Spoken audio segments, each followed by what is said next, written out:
আপনি কি কখনো লক্ষ্য করেছেন সবকিছু ঠিকঠাক চলছিল, হঠাৎ করে জীবন থেমে গেল? যাকে ভরসা করেছিলেন সে দূরে চলে গেল। যেখানে শান্তি খুঁজেছিলেন সেখানে কষ্ট এসে পড়ল। জানেন কেন?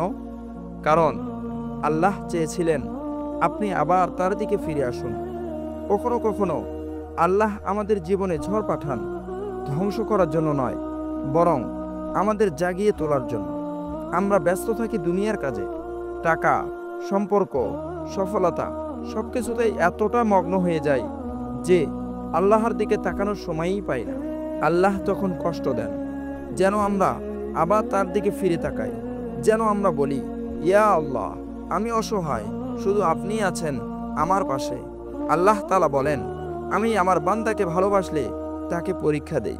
অর্থাৎ আপনি যখন কাঁদছেন, যখন আপনি একা, ঠিক তখনই আল্লাহ সবচেয়ে কাছে থাকেন আপনার। হয়তো আপনি ভাবছেন আল্লাহ আমাকে ভুলে গেছেন, কিন্তু না, আল্লাহ কখনো তার প্রিয় বান্দাকে ভুলে যান না, বরং তার ভালোবাসা প্রকাশের জন্যই কষ্ট দেন। আপনার দোয়া হয়তো অনেক দিন ধরে কবুল হয়নি। আপনি হয়তো ভাবছেন আল্লাহ শুনছেন না, কিন্তু বিশ্বাস করুন, আল্লাহ শুনছেন। শুধু সময়টা ঠিক করছেন যেন আপনি আরো বেশি তার কাছে আসেন।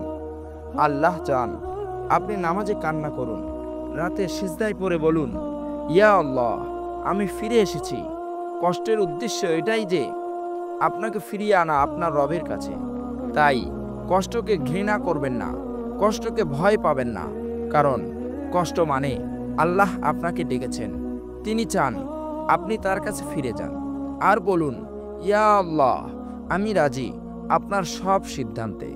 একদিন আপনি পেছনে তাকিয়ে বুঝবেন যে কষ্টটা আপনাকে কাঁদিয়েছিল সেটাই আপনাকে আল্লাহর সবচেয়ে নিকটবর্তী বানিয়েছে।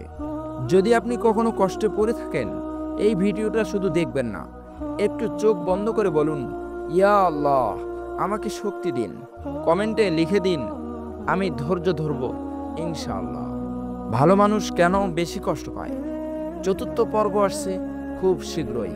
সেই পর্যন্ত সাথেই থাকুন, চ্যানেলটি সাবস্ক্রাইব করুন। ধন্যবাদ।